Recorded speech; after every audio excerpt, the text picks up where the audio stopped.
everyone. I'm Julie. And I'm Genny with a G. We're cousins and best friends who live on opposite ends of the country. So we decided to start a podcast. Welcome to Get Funny. Like bohemian or whatever. Yeah, that's the word I always think of when I'm thinking of you. Bohemian. Bohemian. Chill. Go with the flow vibes. Yeah. Someone once told me that they loved how chill I was. I was like... Or you're just using different definitions for similar words. Weird. It was one of my old bosses, which I just thought was very interesting. But I was like, oh, good. That means I'm doing a really good job of panicking only internally. And right. I realized that is true. The people closest to me are the people who I allow to see me panic. So you know that I'm not that chill. Richard knows I'm not chill. But like, my old boss knows that apparently I can lock that down real quick. I was like, I'm glad that you think that, because I'm inside freaking out all the time. So anyway. It's a wonderful moment for everybody. Yes. Happy Monday. Happy Monday. Why you say so sad? Oh, you're so sad because today has been a day, and the time change, although 1 hour, has brought me... Speak on it. Oh my God. I literally have not been able to function well today. It took forever. I had like 4 alarms go off, and I still feel like I need 5 hours of sleep. Like, what is going on? Why does this happen to so many people?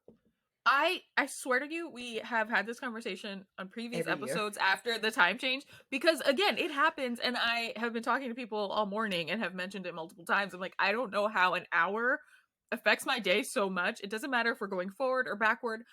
I will be discombobulated the entire day and maybe a few days after. Like, and it's not even like I have kids who, like, their schedule gets messed up. No, it is fully just me. I don't know how my brain is like, 1 hour? Panic. But here we are. To the point where yesterday I woke up really early and I was like, the sun isn't out? What are we talking about? I said, what do you mean it's dark outside? I don't get it. Mm-hmm. And if people are wondering, stop switching times. Yes. I do not wake up until the sun wakes up. Okay. That is how I live my life. So get mad if you want to, but who would get mad at that? I don't know. Haters. Were you awake when the time changed? I hate doing that. No, I was all the way asleep. Like, that's surprising, because you're always awake at that time. I was asleep for 2 hours. I was like, what is happening? Am I building a schedule of a functioning adult? What? Weird. But now the time change is going to mess that up. Oh yeah. 1000%. Yeah. But here we are, time change Monday. It's, it's the time that it is. It is the time that it was and what it could be. What else has been going on? How's your weekend been? Or what was your weekend? What day is today? Today's Monday. It was good. It was good. LA has been, girl, rain and cold, all that fun stuff. But I got to see some friends over the weekend. A friend of mine was in town she's from the East Coast now, but we're friends from grad school from Chicago days, and I hadn't seen her in so long. So got some of the old gang back together, and that was nice. Oh, the gang! I saw the baby. Oh my gosh. Y'all. She's so cute. So cute. Julie's friend's child is one of my favorite strangers on the internet, because I've never met her. I've only met her parents twice, maybe. And this baby is so adorable. She's so cute. Like, Anna's little baby. I did share a video of also a very cute kid, because I don't really normally share random videos of kids, but this kid is so cute. He's Dominican, and it's like he was raised obviously speaking Spanish, and now he's in kindergarten, and so he's practicing his English, and he is so cute. Say, "The pledge of allegiance." I pledge allegiance. Is this a stranger child? Mm-hmm. Like that his parents just put him on the internet, or Oh, okay. I didn't know if this was just like a friend's child or no, something. it's literally like it was on TikTok and it came up. He goes, when he sits down, he does his whole little routine, He does the Pledge of Allegiance, and he does the head, the shoulders, the knees, the toes. And then he goes, "Come on, everybody, let's sit down. Good morning, everybody. Good morning, Teacher Lexi." Okay, My now ovaries exploded watching this little boy, because I was like, "Oh my God, so that cute." sounds very cute, but also the way you just said it, and I know this is so bad, but it reminded me of SNL, of Keenan doing Big Papi on SNL. Like, and I'm just realizing that perhaps Keenan's Big Papi impression was more spot on than we would think. 1000%. Keenan, and what's the new guy on there? He's doing a really funny job. He's, I think, Cuban or Argentinian. Oh, the like little white Latino. Yes. I think he is Cuban and Dominican, actually. Oh, even better. Even better. I don't remember. I don't know his name, but I know he did he played like a baseball sort of play or something in one of the the last sketches. one I saw was Ellen DeGeneres. Ellen DeGeneres, and it was so funny. I don't even know what that is. Are you trying to say Ellen DeGeneres? Yes, that's what he is saying in the thing. Yeah, okay. And he's like, "Are you American?" And then he's like, "Ellen DeGeneres," and it's so ridiculous that it's funny. Like, it's really, I was like, okay, SNL giving me skits I like. But what I didn't know about SNL, okay, back in my day, it was a program that started at 11:30 on a Saturday and would end at 1 a.m. But apparently now it runs from 10 p.m. to 11 p.m. Oh, I didn't know that either. Well, we had to take our last episode off. So how have you been since then? I know you're busy. Super busy. But at the end of the day, what are we but just busy for a little bit, then not busy for a long time, and then you're busy again. So I don't know if that's a motivational speech, but I hope it resonates. I thought you were gonna say, when you said at the end of the day, what are we? I was just gonna say sentient meat sacks. So your thing is better. All right. Yes. Bags of meat floating on a giant rock in space. I just feel like that's Does that make you feel better? No. Really? Earlier today, my friend said I have to leave early because I have to go get my crotch gremlin. And I was like, that's not what I would normally use to describe a kid. So it's interesting how people just use words to describe things. It's fine. Yeah, I mean, I don't have a child, but who am I to say how someone could refer to their spawn? I can't. But no, everything's been good. How about you? Good. We just talked about me, so that's why I was throwing it back to you in a traditional conversational manner. Well, the thing is, we go back, we go forth. I love talking about myself, but it's so funny because then I'm like, well, I've said what I said. Now let's go back. Now throwing it over to you. Throwing it back to you. I just want to piggybacking off of what Jenny said. It's like how you tell people always want to talk to me about work, and I'm like, well, I sent an email. I'm waiting on a response. Yeah, it's funny to talk to people. Like, I was talking to my friend who I hadn't seen in like over 5 years over the weekend, and we were like trying to catch each other up on life, but also like she said like, how was your pandemic? And like it's like, how do you answer that? Like I was like, I mean, it was okay because we're still alive, and I guess that is a good thing for most of us, right? Like, yes. And then it's like, oh, but we're still alive. Like, but we're still alive. But we're here, and and I was honest. I was like, it could have been so much worse for us, and we were very lucky. But it is still very much a thing of we're like trying to figure out like, how do we answer these questions? Or like when people are like, how are you doing? How's your work? I'm like, sometimes it's good. Sometimes I'm just home, not doing anything productive at all. Just work is what work is. And sometimes I have really good opportunities and moments, and I want people to share them with me. Oh my God, I do have some breaking news. Oh, okay. That sounded like an eagle. Weird. It sounded like a car crash, and I didn't like it. Retract. Anywho, so this is pretty good news for me. I have been attending this karaoke, and I think I talked about it last time I was on here. And last time I was on here, like I'm a special guest. Like you're the guest. Yes. Last time you came to the podcast. Last time I visited, y'all. Rude. Anyways, I talked about it last time. And so it's a karaoke setup that is similar to a play on Sábado Gigante, and it's called Karaoke Gigante. And I've loved it. It's been really fun every time I go. And I get a DM that the coordinators are looking to add a little flair by getting local folks to MC and host the nights. So they've asked me to host the first one on That's March amazing. 30th. So to all my local listeners in Atlanta, come meet me on March 30th at 8 p.m. at 97 Astoria in Atlanta. That's so cool. Oh my I'm gosh. so excited. I wish I could go. That sounds so fun. Oh my God, book a flight. Okay, well, let's save all the good news for the end of the show. Let us move on. I know we're like giving all this like good news, things we're looking forward to. Stop it.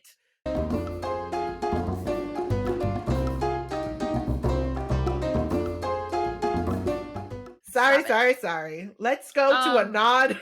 Let's go to scene on screen that is supposed to be a rom-com, but was it? I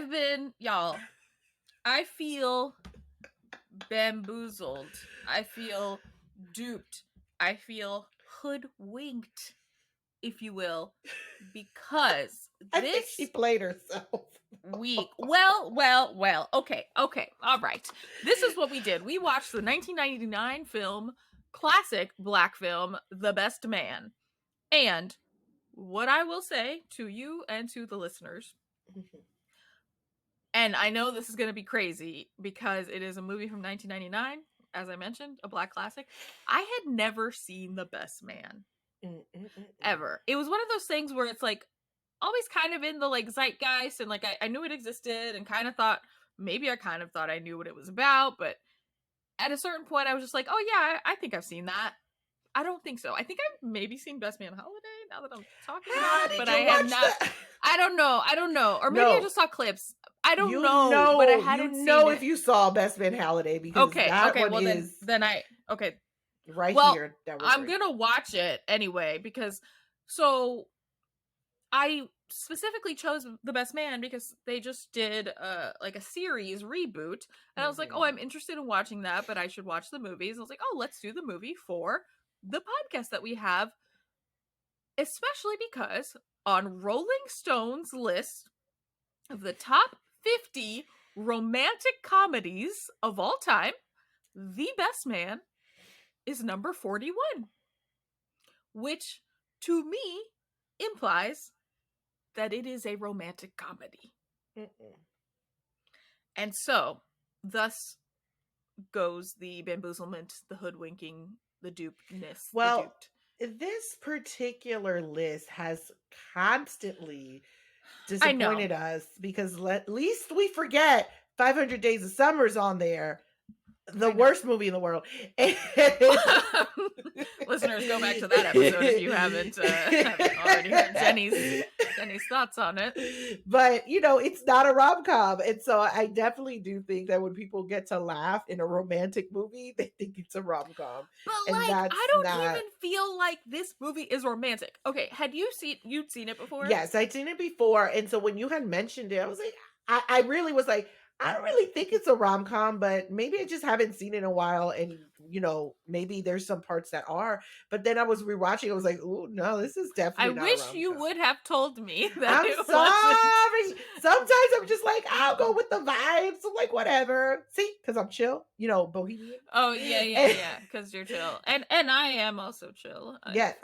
And so when you said, I was like, sure, whatever, but it's not, but it's still, part of it. I will say, and you could go through it and then I'll give my thoughts, but give to people what they want. I don't want to go through it. But you always go through it, because sometimes I go through it and then you go back through it again. So it's probably better if you just start. Give it to I me. don't want to. Wait, hold on. Wait. I just want to say, if I had not gone in with the expectation of it being a rom-com, I would have found it more enjoyable because on the surface, I actually really like the movie. Like, or rather, I think the performances are great. It's an amazing ensemble. Like, everyone is fine as hell. I'm like, Oh Morris, my God. Morris Chestnut. Can we like I can't. Oh my God. Cannot, and he still looks good. He Still fine as hell. looks good. Yeah. It's, I mean, Lord and have Taye Diggs mercy. is aging like a fine wine. Like, what? I understand. Everybody, Stella got Nia her groove back. Long, Sanaa Lathan, like, come on. They're so good. But, and so as like a hangout movie, like a friendship movie, I was like, oh, this is fun. But as a romantic comedy, Not great. all the way out. So I will read you here. I'll read you the little blurb from Rolling Stone. It is, so Taye Diggs plays Harper.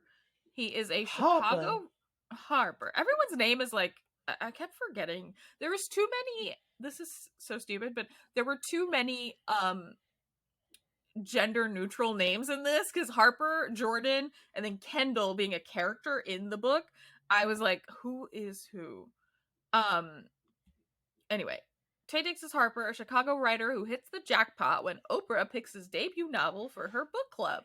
The only catch, he's heading off to New York to see his old college friends at a wedding, and they're passing around advance copies, buzzing all about the secrets he reveals, like, say, his fling with the bride, or the fact that he's not over, this says his ex, Jordan. She was never really his ex. Right. She was his situationship.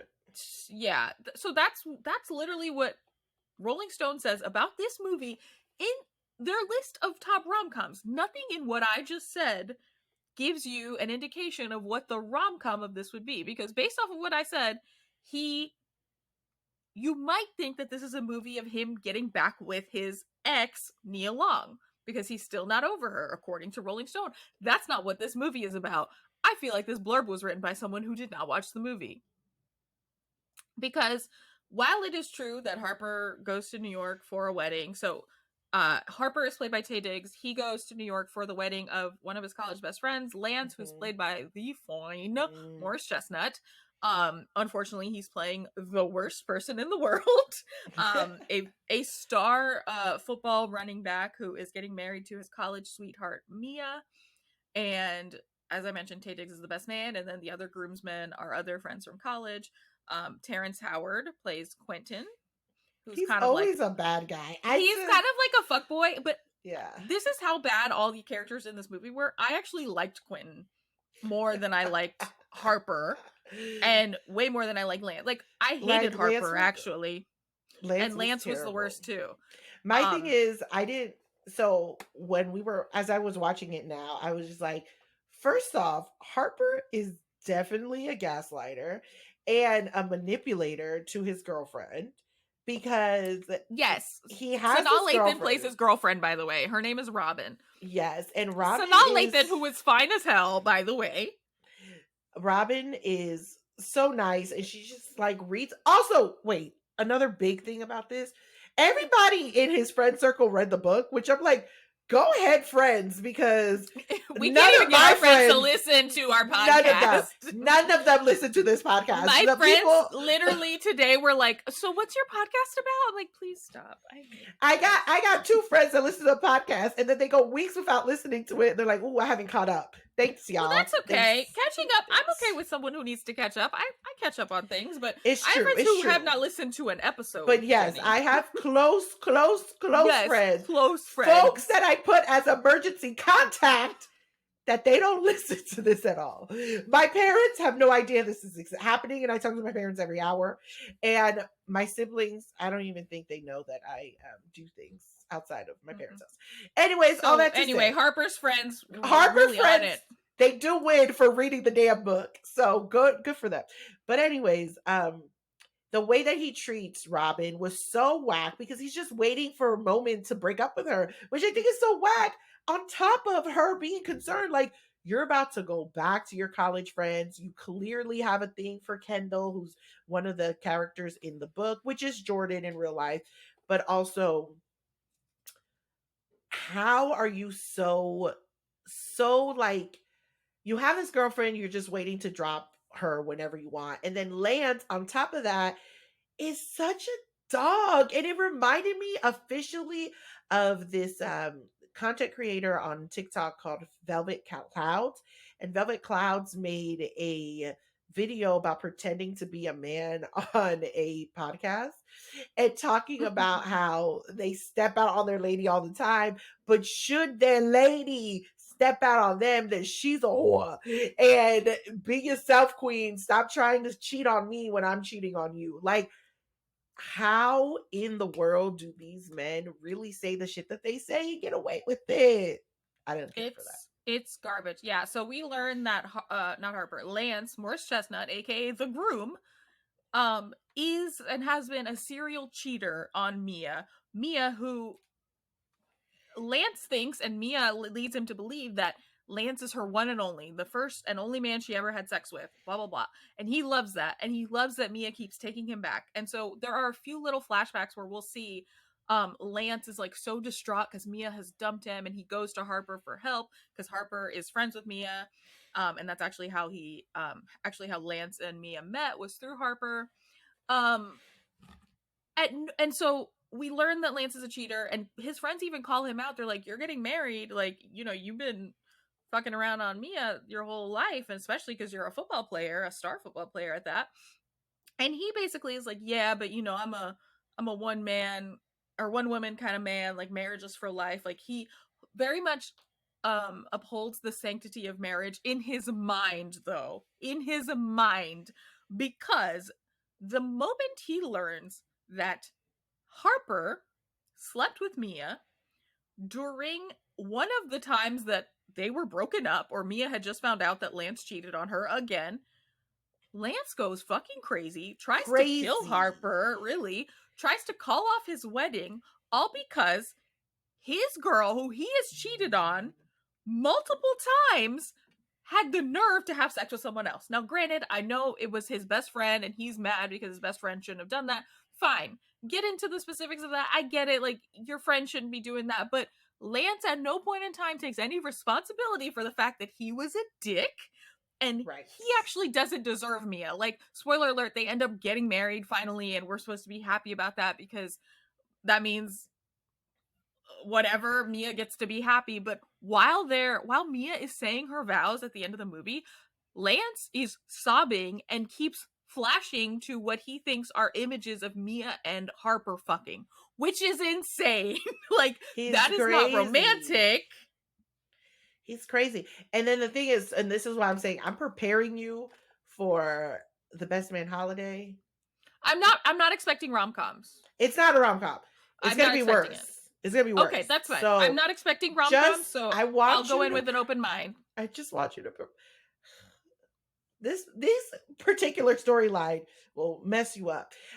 So yes, watching it now as an older person, and then really, being focused on the movie, right? Because the first time I watched it, I think it was just playing. And I don't really, it's not like on my list of my comfort movies that I just keep watching over and over. Because it's not comforting. Right. It's definitely crazy how he responds. Also, it's wild how they treat their other friend who has the nonprofit, and his girlfriend Shelby is the worst. Okay. So the other friend, he has a nickname. He goes by Merch. Yeah. Merch. His name is Julian, played by the amazing actor Harold Perrineau, who I love.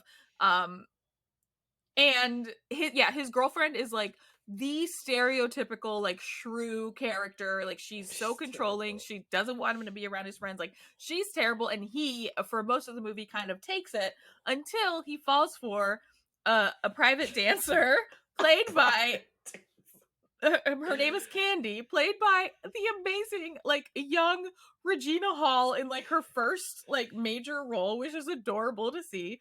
He falls for her, ends up breaking it off with Shelby, whatever. But yeah, they treat him so terribly because he works for a nonprofit like helping at-risk youth. But he's actually like, he went to law school and he has to pass the bar, and he's been offered like some fancy job. And Shelby especially is like, when are you gonna stop working with those ghetto kids, blah blah. I'm like, ma'am, you weren't actually the worst. But it's fine. The the like friendship dynamics between the characters I felt very real, and like I liked, again, this movie was entertaining at times. I just hated the way that they treated the women. Surprise. Yes.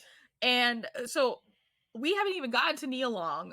Oh my God. Justice for Nia Long is just, she's always been my favorite. I feel like she's she so needs good. more flowers. And, you know, she was on the cover of many of the relaxers. And I just was like, I love Nia Long. Like forever. I'm telling you, forever. I will follow anything she does. She's gorgeous, amazing, incredible. So she plays Jordan, who is she the maid of honor?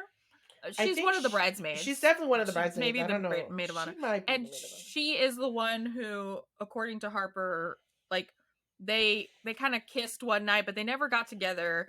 And in Jordan's mind, Harper is like the one who got away. Like she always wishes she had a second chance with him. And they set her up as this like career woman who's just focused on that, and she doesn't have time for intimacy, blah blah blah. And then one of the main things that she does in this movie, which I didn't feel like was keeping in character with the person they had set her up to be, is she propositions Harper. She says, Right. we basically, it's like, I want us to make love. That's actually how she says it, which I was like, girl, what? She's like, come over after the bachelor party and we can finally have our chance. Mind you, she knows he has a girlfriend who he's been with for 2 years. So why would Who's you do that? on her way to the wedding? Who's literally on her way to the wedding? Like what? So, again, spoilers, blah blah blah. So he doesn't. Harper is planning on going to fuck Nia Long, but at the bachelor party is when Lance finally learns that Harper and Mia fucked back in the day, and so this is when Lance tries to kill Harper. And Harper finally gets away. He's all bloodied. He's beaten up. He shows up on Nia Long's doorstep. And she's pissed because she's gone through all these, like, you know, she's got her little lingerie on. A weird thing she does before she opens the door is she sprays air freshener, but like under her arm. I was like, what is this? And he even mentions it later. He's like, what is that smell? Which I thought was very funny. But basically they don't have sex and she sort of like chews him out or whatever. The next day, Sanaa Lathan comes. The next day is the wedding, by the way. Sanaa Lathan makes it. She Harper thankfully tells her the truth about everything. She's pissed, but he's like, I need you. I can't go through this alone, because he's got to try to find Lance so that they go through the wedding after all. So she's like, fine, I'll help you. But she's like, she doesn't want to be with him, but she's like, yeah, I'll go through with it. So she comes in, basically saves the day, like talks Mia down from the ledge. Like she's like the MVP. She talks to Jordan. Jordan realizes like, oh, this girl's actually cool. Like she's great. They have the wedding, blah, blah, blah. They're dancing. Harper realizes that he should be with Robin, Sanaa Lathan, after all. So this motherfucker, talk about the worst thing I've ever seen in a movie. He proposes marriage to Robin at the reception of the wedding that he is the best man at, which is already fuckboy behavior. I hate that shit. I do hate that. Like, don't do that. Don't announce a pregnancy, and don't fucking don't announce an engagement, and don't propose to someone at someone else's wedding. I'm sorry. Don't or a funeral or a birthday party. Well, yeah, or bring some new bitch whose birthday is the same day as your friend's birthday. Don't do that.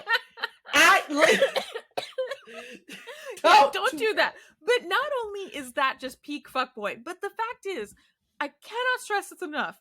The night before Harper proposes to Sanaa Lathan, I keep forgetting her name is Robin. I don't know. The night before he proposes, the night before he proposes to her, he is planning on fucking someone else, and he tells her that, and still she says yes to the proposal. And we're supposed to think that is a happy ending. This is a happy ending. This is what makes it a rom-com. Fuck you. She's not even in the movie for more than 10 minutes. How dare you? I am so mad. But after credits show you that Shelby actually is still in the friend group because now she's with Quentin. So it actually all is hilarious and romantic at the end. I mean, I don't know. Shut up. I don't know that. So yeah, so Shelby gets broken up with basically by Julian, aka Merch. Merch, because he brings Regina Hall Candy to the wedding because they have this connection, blah blah blah. It's Which cute. also don't do, because if you have not trifling behavior RSVP'd for your new date, do not do that, because the old date How are is you there. gonna bring 2 + 1s to a wedding? Wow, +2. outrageous. Outrageous. The amount So of disrespect. Poor now Mia. Shelby is single at the reception, and she and what's her Quentin start dancing and whatever. They're kind of around each other, and he's been antagonizing her the whole movie because he thinks she's a bitch to his friend, which she is. She is. But the thing is, so then there's a whole sequence of them doing the electric slide. It's fun at the reception. And then after that, there's like a post-credits thing where they wake up in bed together the next morning and they're like, what the fuck? And they scream and whatever. Got him. That's the end of the movie. I felt like that post-credits sequence or scene didn't have as much surprise factor because they've already set it up in the previous. Like, did you not see that coming? I feel like I saw that coming. Am I crazy? Yeah, those are two separate questions. I don't know. Wow.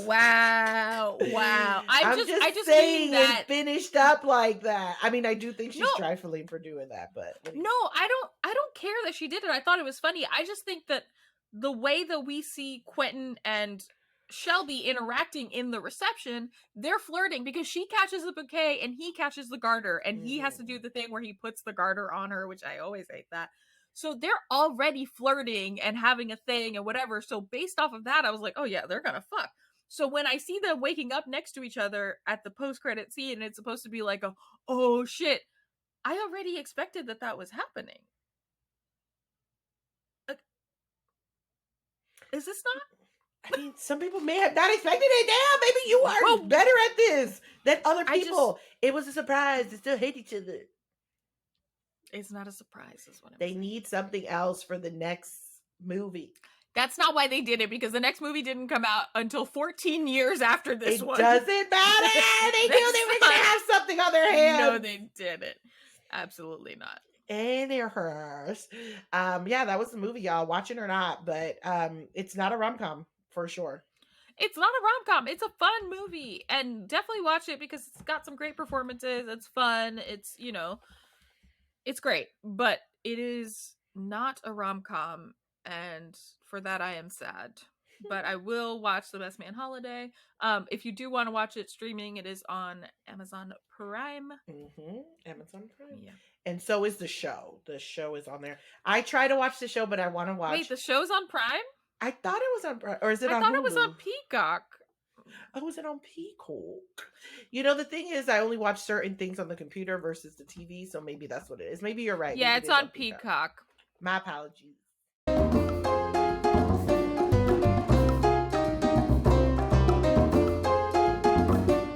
All right. Well, what did you find on Al Gore's internet? Did you find anything? Do we have anything? Do I have a Am I the Asshole? Yeah. Sure. Hold on. Let me just open one up. I was gonna say something else, but I don't care. I don't want to talk about real things, so I'll just do an Am I the Asshole instead. It was gonna be about Brendan Fraser winning an Oscar for The Whale, but I don't want to talk about it. Do you want a wedding themed Am I the Asshole? You're muted. Are you You're muted. Yeah, literally, I just read her lips. She said, no, I'm not, but I could see her thing said she was muted. So why were you fighting me on that? I'm sorry. Might as well. That's what I said. Okay, this is a good one because this has weddings and cousins. Ooh, wait. Last time I had wedding and cousins, we were really bad for Haley. So sad. It was so sad. Well, this one seems to be male cousins, so all right, let's go. It says, Am I the asshole for going to my cousin's wedding? I don't know why I inserted the word not into that when I first read the headline, but now I'm intrigued. I have not read this. What? Let's go. Okay. From a young age on, my male 39, cousin, male 40, and I were compared and put into competition with one another as the oldest male grandchildren. I'm not even going to go into the terrible familial dynamics that allowed for that, but I will say that I was not the golden grandson, and as a result have kept pretty distant over the years. A major point of contention was/is my looks. I'm not an unattractive guy. I'm no show-stopping 10, but as kids and teens, I was, I guess, the cool, cute city cousin. And he got tired of hearing about that. I'm sorry. What? That was very funny. Is he from the farm? What are we talking? Cool, cute city cousin is so funny to me. Okay. Even our family members always had something to say about my looks. Don't even get me started on those insecurities. This was pretty much the only positive thing they ever had to say about me. And never his. It wasn't cool, and I get why it bothered him so much, but I had no control over the situation. And as a teenager, basically had the self-awareness of a potato. That's funny. Anyway, all I ever desired for a long time was a normal relationship with him, but by my late 20s, I accepted that the damage was done, and he wanted very little to do with me outside of family functions. So, he got married last week. I wasn't in the wedding or anything, but I was invited, and so I went with my mom and my wife, and my brother and his wife. The mother of the bride in front of them said, and I quote, "Wow, where'd you come from?" while touching me and obviously making a comment about my appearance. I wasn't okay with it, and I felt terrible because it was just unfortunate fucking timing, and I don't know. I don't open up convos with new people by remarking on their appearance one way or another. She goes on to say that my wife is a lucky lady, etc., and in general just doesn't give a fuck about how it's absolutely making my cousin feel. Like I just walked over to congratulate him, and now I'm the center of attention. She caps it off by telling my cousin he would look good with a beard, which he can't grow. Oh my god. Wait, is this Harry and William? Later, he took me aside and absolutely lost it on me and told me I shouldn't have come, let alone show off. He invited me just to be polite. I feel like I should not have been expected to just know that, and that at a certain point, like, dude, you're 40. I wish I was a genius and made millions of dollars, but I am kind of an idiot and make nothing. I don't get angry. I just accept what I have and feel grateful for it. Am I the asshole? Should I have sat this out given our history and understood that he didn't really want me there? Oh my god. This was such a wild ride. I did not know where it was going at any time. Right. Weird. Well, first of all, it feels like this cousin, like the cool, cute city cousin, is like Brad Pitt, and the other one is like just a normal guy, I guess. What if it is Brad Pitt? Okay, I would say just straight up, not the asshole, because your cousin should not have invited you to his wedding if he didn't want you to go. I'm sorry. Wedding invitations are expensive. You don't invite someone just to be polite. You need to invite them fully expecting that they will take you up on that and come to your fucking wedding. Right. Not the asshole, because obviously your cousin's very insecure. And my thing is, I mean, okay, well, now I want to know what you look like. Because if you over right? here, like, can you put a picture? Let's just see. Let me compare. Was this Morris Chestnut at a wedding? Because right. Because it does seem like, I mean, it's weird. It's also weird because if this man is so fine, and that man is the groom is still feeling some type of way that a fine man is at his wedding, then I don't know. It's giving very insecure and super weird, because just get over it. Like, some people are hotter than you, some people are not hotter than you. Right. You just have to live, and you're getting married, so you're not that much of an uggo. Like, you're literally at your wedding. like it's not like your new bride is gonna be like, oh my god, I've never seen the cousin, so let me switch. Like, what are we talking about? Get it together. This was already like terrible, but it would have been so much worse if it was the bride who was like, oh damn, this is where'd you come from? If the bride said it, I'd be like, oh. Like, then you need to have a conversation with the bride. But in this case, the the groom's mother-in-law was very inappropriate because why would you, like, you're right, you actually shouldn't comment on people's appearance Right. regardless of if you're complimenting them or not, because what the fuck? Like, that's so weird. That But is so weird. But ultimately that's her still, fault, and also you are holding on to things from childhood, and that sucks. It sounds like it wasn't a great environment for you two, and I really am sad for the person who wrote this letter because it sounds like they wanted to move past that as adults, but they couldn't, and that makes me sad because everyone should have a good cousin relationship. not everybody can. That's why you both need to be hot. Sorry. Wow. Shut up. That's how it works Can't here. relate. Who Can't can't relate? I We're mean, both the cool, cute city cousin. We're supportive of each other. We help each other. Like, don't be selfish. I can't. I bet he was like, I'm not that attractive. Like, nah, my dude, you looking like a whole ass bottle. Like, let's just see. Let me compare. I'm so confused. Like, I love how he's like, I wish I was a genius and made millions of dollars, but I'm not. I'm an idiot. So this is my life. All I got is my pretty face. Spoken like someone who is very attractive. Oh my God.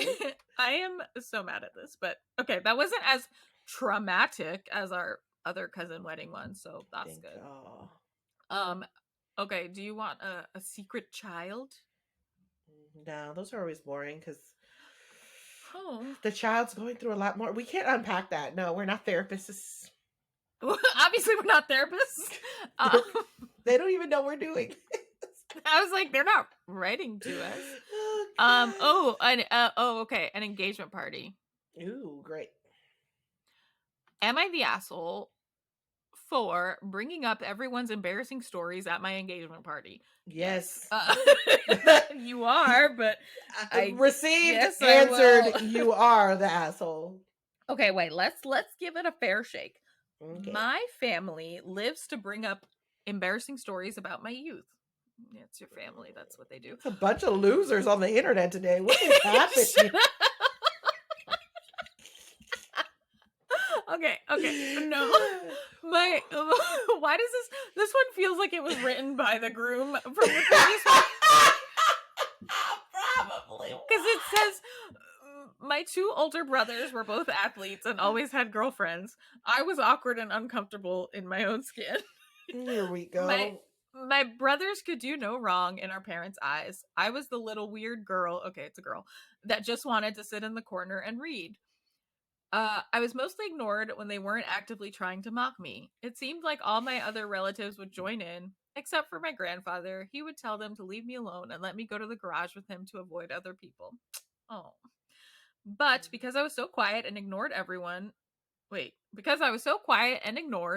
said everything around me like I wasn't there. I finally met a guy that my family does not intimidate. He is that guy from Practical Magic, the perfect guy for me that I never thought could exist. I know, love the Practical Magic reference. You mean Patrick? Wait, Patrick. That's his name. Is that him? He has 3 names. Oh God, I forgot it now. I don't know. Well, anyway, he's the perfect guy. Blah blah. They're getting married. Wait. Oh wait, that's Practical Magic. That was the scary one. Yeah, that's what I said. What were you saying? I was thinking. Okay. Irresistible. It's okay. I don't know that. I don't understand. This sentence has a typo and I don't know what it's supposed to say. Okay.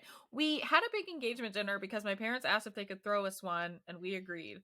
The only stipulation was that everyone has to know that I would be responding to every speech or toast that was meant to bring up my past or embarrass me. I was fine with congratulations and nice stories. My parents and siblings already know I'm serious because they were my test subjects. When I brought my fiance to meet the family, my brother told him the story of when we went camping and I peed myself because they convinced me that there were bears between the tent and the bathroom. I followed up with the story of our first family vacation to Mexico, where he shit his pants because he was a big boy who could buy tequila if he wanted. He was very upset. My other brother tried his luck to the same effect. That is more personal, and I won't be telling it here. My mom said I was being a jerk bringing up embarrassing stories. I asked her if she had any stories she wanted to share with my fiance. She thought about it and decided to tell about when I got my first horse and how happy I was. See, they can be taught. So at the party, I was ready with everyone's stories. I guess my parents were very clear with everyone because almost all the stories were nice and lovely memories of my time growing up. One of my cousins decided to test my resolve by talking about how unattractive I was in high school. I had bad acne breakouts. I got up and thanked her for her speech, and I said that I wish I could have been attractive like her. After all, she did manage to get with 3 guys and gets child support from all 3. I'm sorry. What? She ran out. It kind of put a damper on the event. My aunt called me an asshole for bringing that up. I asked her if she wanted me to make a speech about her. She left. I am done taking shit from these people, and I do not feel like an asshole for treating them like they treat me. This person is a legend. Like, this level of petty is like, whew, wow. Certainly very petty.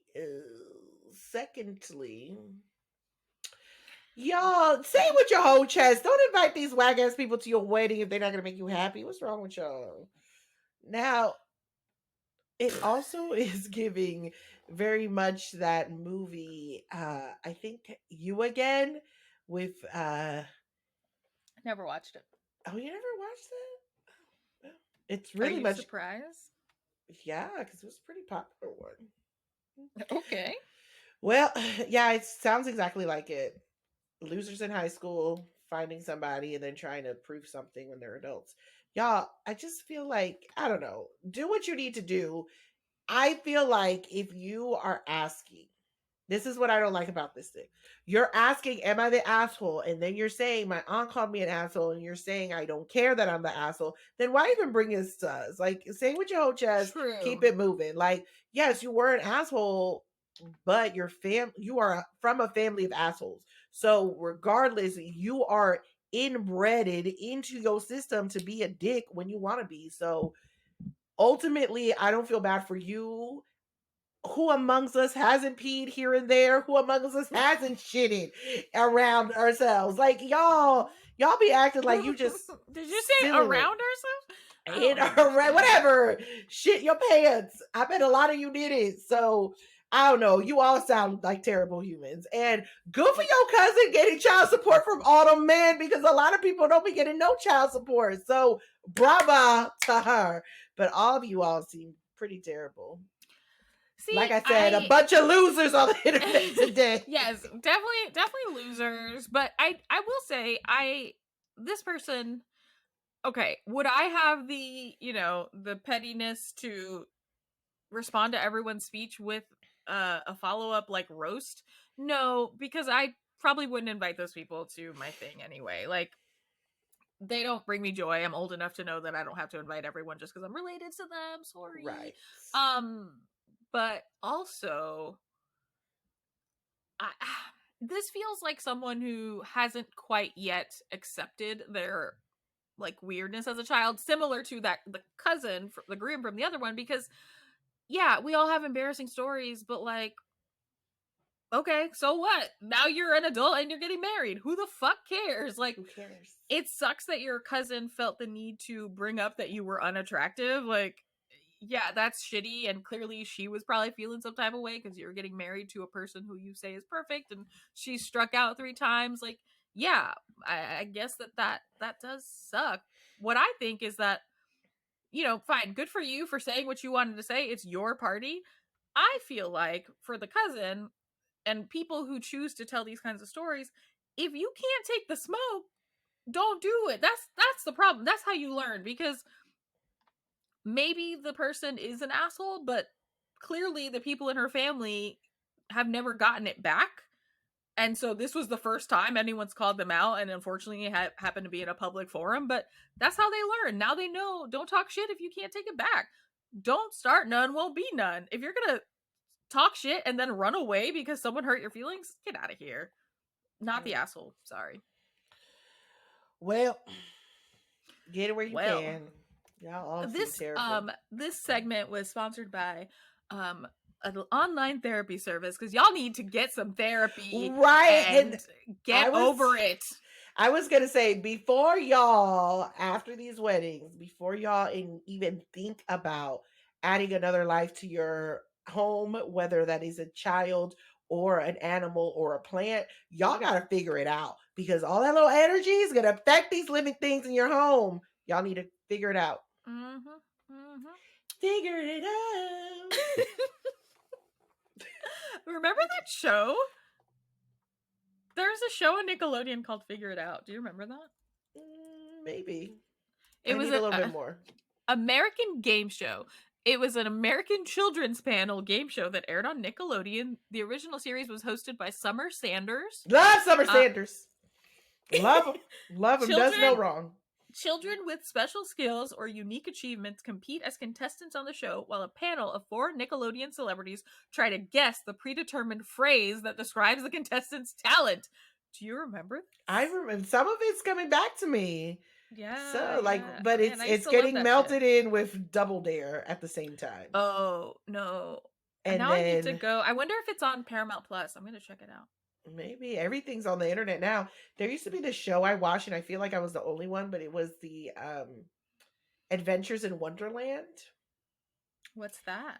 And it was a TV show that was on Disney Channel about Alice in Wonderland, and she would go every day after school through her mirror and then meet up with all the characters of Alice in Wonderland.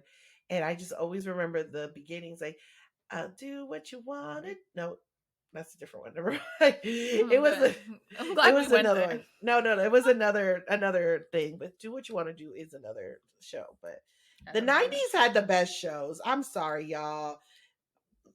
91 to 99, incredible television. Apparently Figure It Out is streaming on Apple TV, by the way. So I will be checking that out. Anyway, let us move on to the end of our show. Genny, what brought you joy / what are you looking forward to? I am looking forward to going to my goddaughter's baptism on Saturday. So I am starting my journey at 6:00 in the morning, and then I'm gonna spend the day in South Carolina. So it's gonna be dope. Only problem is it's not that much of a problem, but a little bit. The mom, who's my comadre, co-mother for folks who don't speak Espanol, but is a term in Spanish that's used for the mother of the godchild of the godparent. But she asked for us to wear white, and I have been on the struggle bus getting a white outfit because I don't normally wear white. First of all, I'm messy, and so I truly don't ever wear white because that stains. But I bought what I thought was white dress. And then I was like, well, maybe it's like cream, so maybe that's better. That's what I thought to myself. And it arrived and it was pink. And I was like, well, that's not what I thought at all. So then I ordered another dress, and that one came in, again thinking it's white. Now that one's definitely cream and it doesn't fit well. And then I ordered another dress, and that one is white, but you can see everything. It's see-through. So I'm like, this is just it's too white. Okay. It's too white. So now, trying to make sure that I'm prepared for the event, which is on Saturday. What about you? What are you looking forward to, and or what brought you joy? Well, what brought me joy was multiple fold because I enjoyed seeing my friend from grad school. She's the person I drove across town to meet for breakfast this morning and then came back because she leaves tomorrow. I enjoyed / really loved the Oscars recognition for Everything Everywhere All at Once. Oh, yes. One of my favorite movies of the past decade, and I love it, and it makes me cry every time, and all the speeches made me cry, and it was beautiful. And I just love when original ideas and like kind of out there things get rewarded, because Hollywood is very hesitant to take chances on things, and so I'm glad that this movie improbably was able to reach people, and it has gotten rewarded for it. I love that. And then what am I looking forward to? What am I looking forward to? Oh, well, I have some like work stuff that maybe is happening soon that I'm looking forward to that I can't talk about yet, so that's kind of vague. But speaking of you having to go to something where you're wearing all white, one of my friends is having a birthday bash next weekend, and she wants everyone to wear black. Oh, yes. And it's because some of my friends are young, so she's turning 30. I knew it. And it's R.I.P. to her youth. And I was like, girl, shut up. Some of us are long past 30, so calm the F down. The thing is, I did that in my 20s, mainly because I love to be a center of attention. So I've asked people to wear black so I can wear pink. Thanks for listening to Get Funny. We hope you laughed. But if you didn't, we did. We'll see you next time. Bye. Bye. We killed it. Crushed it.